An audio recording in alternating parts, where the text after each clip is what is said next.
दोस्तों, क्या आप भी भारतीय संविधान की अनुसूचियां, शेड्यूल्स बार बार रटते हैं और एग्जाम हॉल में कंफ्यूज होकर भूल जाते हैं? अगर हाँ, तो आज का ये वीडियो आपके लिए है। हम इन सभी अनुसूचियों को ऐसी मजेदार ट्रिक के साथ समझेंगे कि आप चाहकर भी इन्हें भूल नहीं पाएंगे। चाहे वो दूसरी अनुसूची के वेतन भत्ते हो या 7वीं अनुसूची की केंद्र और राज्य की शक्तियां, यूपीएससी हो, एसएससी या स्टेट पीसीएस, आज के बाद एग्जाम में आपका एक भी नंबर नहीं कटेगा। 100% पक्का याद कराने की गारंटी मेरी। तो चलिए बिना देरी के शुरू करते हैं। बिल्कुल। और इस चर्चा को शुरू करने से पहले ना एक बहुत ही बुनियादी सवाल का जवाब देना जरूरी है। बताइए। आखिर ये अनुसूचियां या शेड्यूल्स होते क्या हैं? मतलब संविधान निर्माताओं ने इन्हें मुख्य अनुच्छेदों के साथ क्यों नहीं लिखा? हाँ, ये डाउट तो बहुत सारे स्टूडेंट्स का रहता है। एग्जैक्टली। इसका सीधा सा कारण ये था कि अगर हर राज्य का नाम, हर पदाधिकारी का वेतन या फिर हर भाषा की लिस्ट को मुख्य आर्टिकल्स के बीच में डाल दिया जाता, तो सोचिए संविधान कितना जटिल और भारी हो जाता। एकदम सही, पढ़ने में ही पसीने छूट जाते स्टूडेंट्स के। बिल्कुल। इसलिए इन सूचियों को संविधान के अंत में एक अपेंडिक्स या परिशिष्ट के रूप में जोड़ा गया। अगर हम 1950 के मूल संविधान की बात करें तो उस समय हमारे संविधान में केवल 8 अनुसूचियां थी। सिर्फ 8? हाँ, लेकिन जैसे जैसे हमारा देश आगे बढ़ा, उन समाज की जरूरतें बदली, वैसे वैसे हमें संविधान में संशोधन करने पड़े। 1951 के पहले संशोधन से लेकर आगे के कई अमेंडमेंट्स के जरिए 9वीं, 10वीं, 11वीं और 12वीं अनुसूचियां जोड़ी गई। यानी आज इनकी कुल संख्या 12 हो चुकी है। सही कहा। और यह सफर केवल संख्याओं का नहीं है, बल्कि भारत के विकास का है। एकदम परफेक्ट। और आज हम इस पूरी यात्रा को रटेंगे नहीं, बल्कि इसे अलग अलग थीम्स में बांटकर समझेंगे। हमारी पहली थीम है बुनियाद, यानी द फाउंडेशन, जिसमें हम पहली 4 अनुसूचियों की बात करेंगे। चलिए शुरू करते हैं। तो स्टूडेंट्स, अपनी इमेजिनेशन पावर को एक्टिव कर लीजिए। हमारी पहली अनुसूची भारत के राज्यों और केंद्र शासित प्रदेशों का परिचय देती है। ट्रिक बहुत सिंपल है। जब भी हम बाजार से कोई नई किताब खरीद कर लाते हैं, तो सबसे पहले उस पर क्या करते हैं? अपना नाम लिखते हैं। बिल्कुल, अपना नाम लिखते हैं। ठीक उसी तरह भारत का संविधान जब लिखा गया, तो उसकी पहली अनुसूची में सबसे पहले देश का नाम और उसके राज्यों का परिचय लिखा गया। यानी पहली अनुसूची बराबर देश का नाम। और देखिए, ये सिर्फ नाम का मामला नहीं है।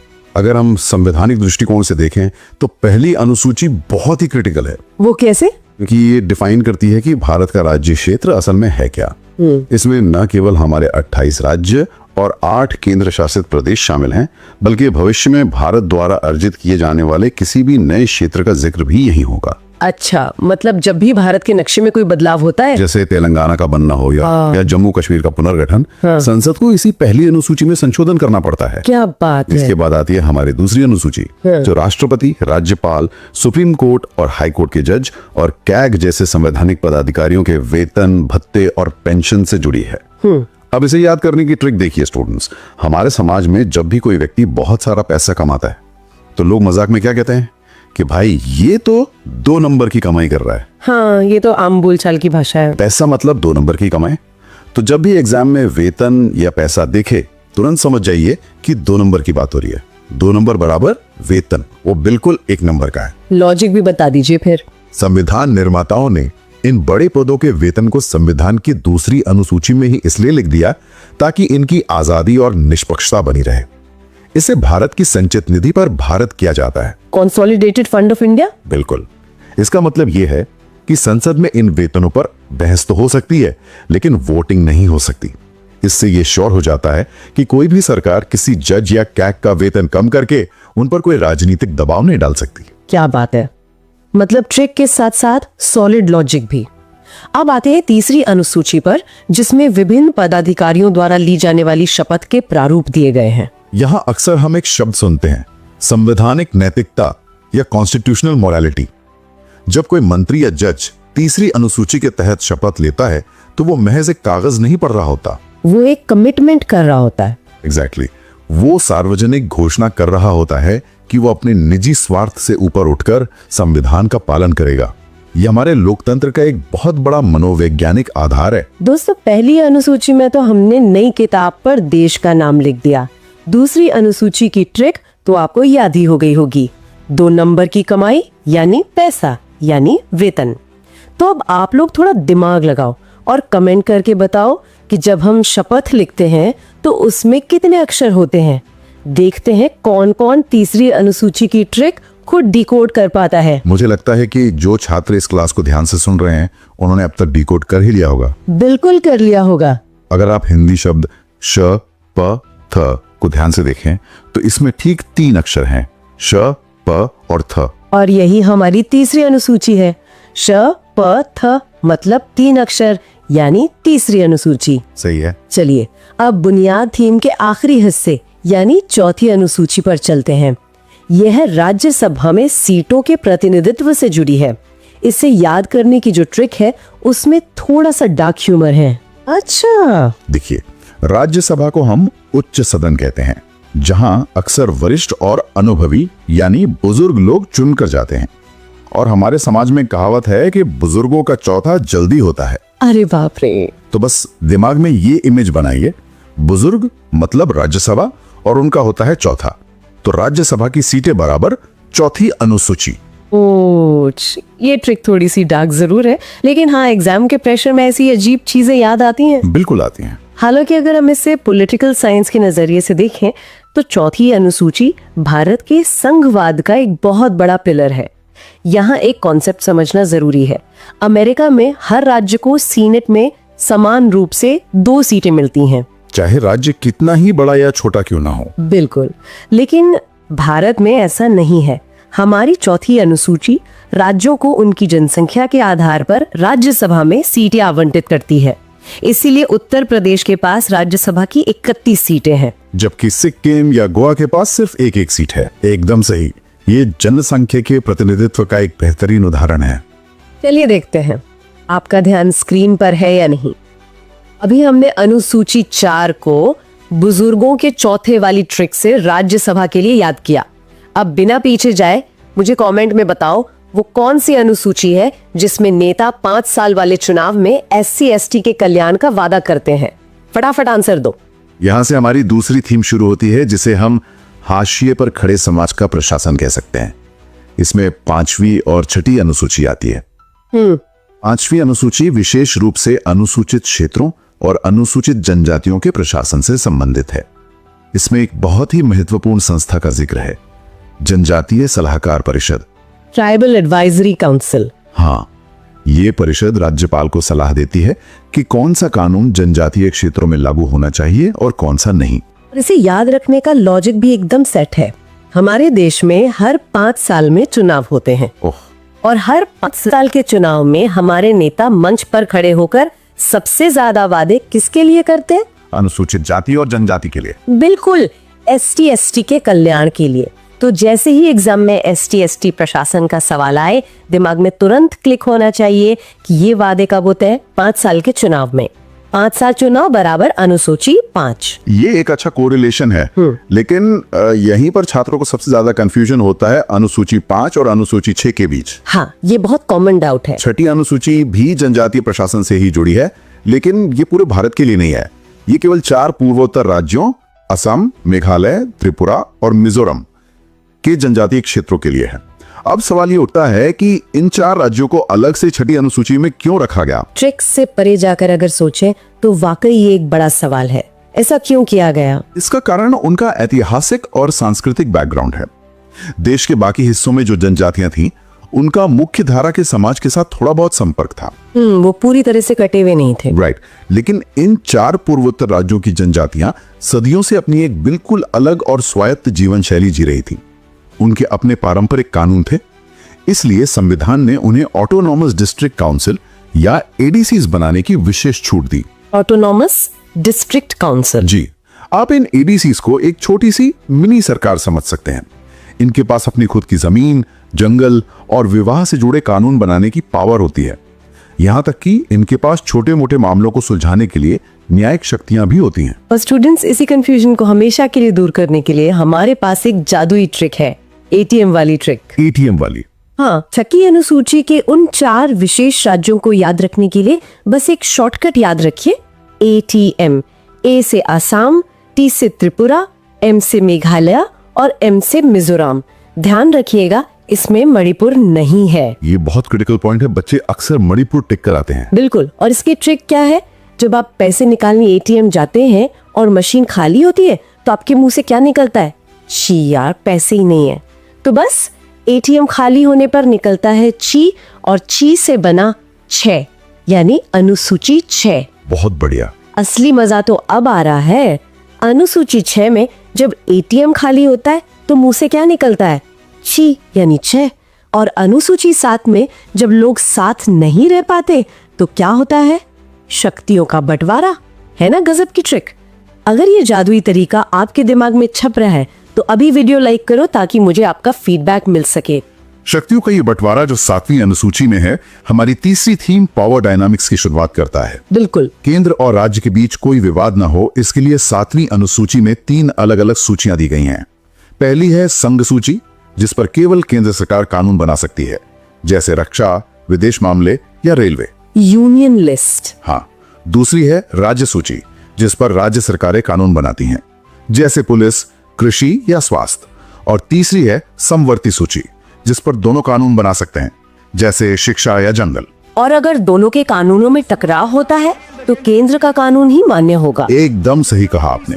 मूल रूप से संघ सूची में 97 विषय थे, जो अब 100 हो गए हैं।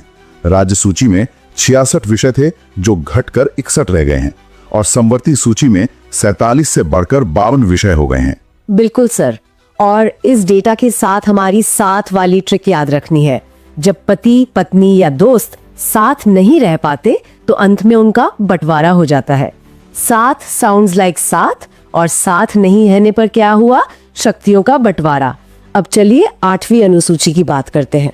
आधिकारिक भाषाओं को मान्यता देती है। 8वीं अनुसूची भारत की भाषाई विविधता का एक बहुत बड़ा प्रतीक है। 1950 में जब संविधान लागू हुआ था तब इसमें केवल 14 भाषाएं थीं। जी, लेकिन आज इसमें 22 भाषाएं शामिल है। यहाँ पर यह समझना जरूरी है कि किसी भाषा का इस अनुसूची में शामिल होने का मतलब क्या है। क्या फायदे मिलते हैं इससे? जब कोई भाषा 8वीं अनुसूची में आती है तो उसे साहित्य अकादमी पुरस्कार मिलने लगते हैं। UPSC और अन्य राष्ट्रीय स्तर की परीक्षाओं में उस भाषा में पेपर देने की परमिशन मिल जाती है, और यहाँ तक के रिजर्व बैंक की करेंसी नोटों पर भी उसे जगह मिलती है। इसीलिए कई भाषाएं इसमें शामिल होने के लिए संघर्ष करती हैं। और स्टूडेंट्स, कौन सी भाषा कब जोड़ी गई, इसके लिए मैं आपको एक ऐसा संशोधन का गणित यानी मैथ फॉर्मूला देने वाली हूँ कि आप एग्जामिनर को भी हैरान कर देंगे। ध्यान से सुनिए। मैं भी सुन रहा हूँ। सबसे पहले हुआ 21वां संशोधन, जिसमें जोड़ी गई सिंधी भाषा। फिर हुआ 71वां संशोधन, और इसके लिए हमारी ट्रिक है नमक, यानी NAMK। N से नेपाली, M से मणिपुरी और K से कोंकणी। नमक। अब आता है जादू। 21 और 71 को जोड़ दीजिए। 21 + 71 = 92, यानी अगला संशोधन हुआ 92वां संशोधन। और इसमें जोड़ी गई भाषाओं की ट्रिक है बदमाश, यानी BADMAS। बोडो, डोगरी, मैथिली, संथाली। है ना एकदम धासु गणित? ये गणित वाकई में बहुत शानदार है। 21 + 71 = 92। ये फॉर्मूला एक ही झटके में 3 संविधान संशोधनों और 8 भाषाओं को सही क्रोनोलॉजी में दिमाग में सेट कर देता है। तो चलिए अब हम 1950 के मूल संविधान की 8 अनुसूचियों की सीमा को पार कर चुके हैं। अब आती है हमारी चौथी थीम, अमेंडमेंट्स एंड कंट्रोवर्सीज, जिसकी शुरुआत होती है अनुसूची 9 से, जो पहले ही संशोधन द्वारा 1951 में जोड़ी गई थी। ये मुख्य रूप से भूमि सुधार और संपत्ति के अधिकरण से जुड़ी है। अब इसे इमेजिन कीजिए, अगर कोई गुंडा या सरकार आकर जबरदस्ती आपकी संपत्ति या जमीन छीनेगा तो आप उसे क्या कहेंगे? आप जोर से चिल्लाएंगे नो। बिल्कुल। तो नो साउंड्स लाइक नो। संपत्ति छीनेगा तो कहेंगे नो, यानी 9वीं अनुसूची। ये नो वाली ट्रिक उस दौर की राजनीतिक सच्चाई से बहुत मेल खाती है। कैसे सर? आजादी के तुरंत बाद पंडित जवाहरलाल नेहरू की सरकार के सामने सबसे बड़ी चुनौती थी जमींदारी प्रथा को खत्म करना। लेकिन जब सरकार ने जमींदारों की जमीन लेनी शुरू की तो जमींदार अपने संपत्ति के मौलिक अधिकार का हवाला देकर अदालतों में चले गए, जो उस समय आर्टिकल 31 में था। एग्जैक्टली। अदालतें सरकार के भूमि सुधार कानूनों को रद्द करने लगी।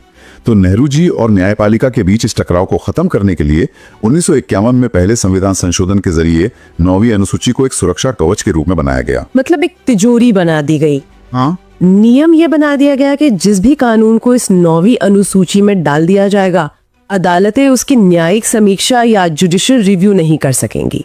शुरुआत में इसमें सिर्फ 13 कानून थे, लेकिन धीरे धीरे सरकारों ने इसे एक ब्लैक होल बना दिया। हर विवादित कानून को इसमें डालना शुरू कर दिया। आज इसमें 284 कानून है। हालांकि 2007 में सुप्रीम कोर्ट ने एक बड़ा फैसला सुनाते हुए स्पष्ट कर दिया कि 24 अप्रैल 1973 जो केशवानंद भारती केस की तारीख है, उसके बाद 9वीं अनुसूची में डाले गए किसी भी कानून का जुडिशियल रिव्यू हो सकता है, अगर वो संविधान के मूल ढांचे का उल्लंघन करता है। ये कहानी तो किसी सस्पेंस थ्रिलर से कम नहीं है। अब हम वीडियो के उस हिस्से में हैं जहां से एग्जाम में सबसे ज्यादा सवाल आते हैं। अगर कोई आपकी संपत्ति छीनेगा तो आप क्या कहेंगे? नो, नहीं। और इस 10वें नंबर की यानी अनुसूची 10, जिसे हम एंटी डिफेक्शन लॉ या दल बदल विरोधी कानून कहते हैं, उसकी कहानी भी बहुत दिलचस्प है। आया राम गया राम वाली कहानी। बिल्कुल। 1960s और 70s के दशक में भारतीय राजनीति में खरीद फरोख्त का एक ऐसा दौर आया जिसने लोकतंत्र को हिलाकर रख दिया। एक बहुत ही मशहूर किस्सा है 1967 का। हरियाणा बाबा। हाँ, हरियाणा के एक विधायक थे गयालाल। उन्होंने एक ही दिन में 3 बार अपनी पार्टी बदली। सुबह वो कांग्रेस से यूनाइटेड फ्रंट में गए, फिर वापस कांग्रेस में आए और शाम होते होते फिर से यूनाइटेड फ्रंट में चले गए। बाप रे, तभी से भारतीय राजनीति में ये जुमला मशहूर हो गया, आया राम गया राम। तो विधायकों की इस मंडी को रोकने के लिए आखिरकार 1985 में राजीव गांधी की सरकार ने 52वें संविधान संशोधन के जरिए 10वीं अनुसूची को जोड़ा, ताकि कोई अपनी मनमर्जी से पार्टी न बदल सके। जी, इसमें कड़े नियम बनाए गए कि अगर कोई सांसद या विधायक अपनी पार्टी व्हिप के खिलाफ जाकर वोट करता है या चुनाव जीतने के बाद अपनी पार्टी छोड़ता है तो उसकी सदस्यता रद्द की जा सकती है। और नेताओं की इसी दल बदलने की आदत से तंग आकर जनता ने क्या कहा कि भैया तुम नेता लोग दल बदलते रहते हो, अब बस करो। और बस साउंड्स लाइक 10। दल बदल कानून बराबर 10वीं अनुसूची। बहुत खूब। अब हम अपने संविधान की अनुसूचियों के सफर के बिल्कुल अंतिम पड़ाव यानी अपनी 5वीं थीम, पावर टू द पीपल पर आ गए हैं। अनुसूची 11 और 12। हाँ, ये दोनों ही अनुसूचियां स्थानीय स्वशासन यानी लोकल गवर्नेंस से जुड़ी हैं। आजादी के कई दशकों तक हमारे यहाँ सिर्फ केंद्र और राज्य सरकारें ही होती थी, लेकिन 1992 में एक बहुत बड़ा बदलाव हुआ। 73वें और 74वें संशोधन से। एकदम सही। 73वें संविधान संशोधन से 11वीं अनुसूची जोड़ी गई, जिसने पंचायती राज संस्थाओं को संवैधानिक दर्जा दिया। इसमें पंचायतों को काम करने के लिए 29 विषय सौंपे गए। और 12वीं अनुसूची। उसी साल 74वें संशोधन से 12वीं अनुसूची जोड़ी गई, जिसने नगर पालिकाओं को मजबूत किया और उन्हें 18 विषय दिए। ये महात्मा गांधी के ग्राम स्वराज के सपने का साकार होना था। शक्तियों का विकेंद्रीकरण करके लोकतंत्र को दिल्ली से निकालकर गांव की चौपाल तक पहुंचा दिया गया। और स्टूडेंट्स, इसे याद करने के लिए हम अपनी छात्र जीवन की कहानी को इमेजिन करेंगे। सभी स्टूडेंट्स इसे खुद से रिलेट करें। जब आप 11वीं कक्षा में थे, बोर्ड एग्जाम्स का टेंशन नहीं था, तो आपने क्या किया? दोस्तों के साथ खूब मौज मस्ती की और पेड़ों के नीचे बैठकर पंचायत की। हाँ, 11वीं में तो पंचायत ही होती है। तो 11वीं कक्षा की मौज मस्ती बराबर पंचायत यानी अनुसूची 11। और फिर जब आप 12वीं पास कर गए तो आगे की पढ़ाई या नौकरी के लिए घर से बाहर गए। और बाहर कहाँ गए? किसी बड़े शहर या नगर में गए। तो 12वीं के बाद घर से बाहर गए बराबर नगर या नगर पालिका यानी अनुसूची 12। बहुत बढ़िया। वीडियो के आखिर में आ गई हमारी स्टूडेंट लाइफ की कहानी। 11वीं कक्षा में हमने खूब पंचायत की और 12वीं के बाद हम कहाँ गए? बाहर यानी नगर पालिका। तो जाने से पहले एक आखिरी सवाल, मुझे कमेंट में बताकर जाओ कि मूल संविधान में कितनी अनुसूचियां थीं। देखते हैं क्लास का टॉपर कौन है। सच में ये सफर बहुत अद्भुत रहा है।